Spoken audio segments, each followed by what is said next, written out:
Before we get into fight predictions, I hear a lot of people saying, well, Hardatunian only had 12 fights. And they say the same thing about Madrimov. Oh, well, Crawford's fighting someone who only had 10 or 11 fights. Now they're talking about Shakur Stevenson fighting Hardatunian, who's only had 12 fights. But where was his energy when Frank Martin was fighting him? Does the number of fights even matter? Hardatunian is a bronze medalist in a 2016 Olympic with a great amateur career. And that one loss he has, some people believe he got a bad decision on that loss. They believe he really beat Frank Martin. The number of fights doesn't matter. Lomachenko had 2 title shots in his first 3 fights. You heard me right. 3 fights in his career, he had 2 title shots. Azuma Nelson took on the great Salvador Sanchez after 9 professional fights. So to me, the number of fights do not really matter.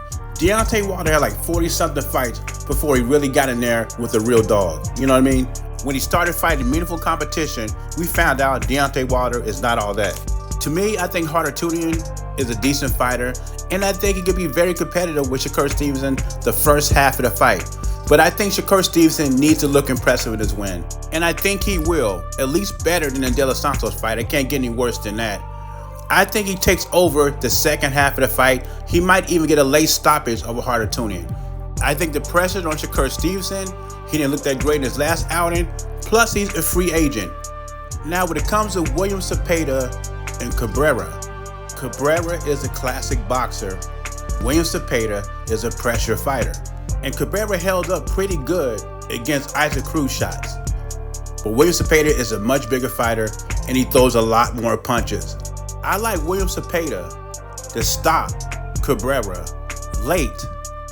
I'm talking about maybe 9 or 10 rounds, which would be very impressive because Cabrera hasn't been stopped, knocked out in 22 fights. Remember, these are just predictions. Boxing is the theater of the unexpected, so anything can happen in the ring. You know, Canelo's on record. He says, fighting Terrence is a lose-lose. I get it. Yeah. But I think he knows that a night against David Benavidez really is a nightmare. And he's also hinted at, hey, I'm gonna fight everybody before I'm done. I don't know about that. All respect, but I don't know about that. And like it's like I like to say, he's literally earned the right to do whatever it is he wants to do before he leaves this sport. He's been on the highway fighting everybody, and he's fought everybody. He's finally about to get off the highway.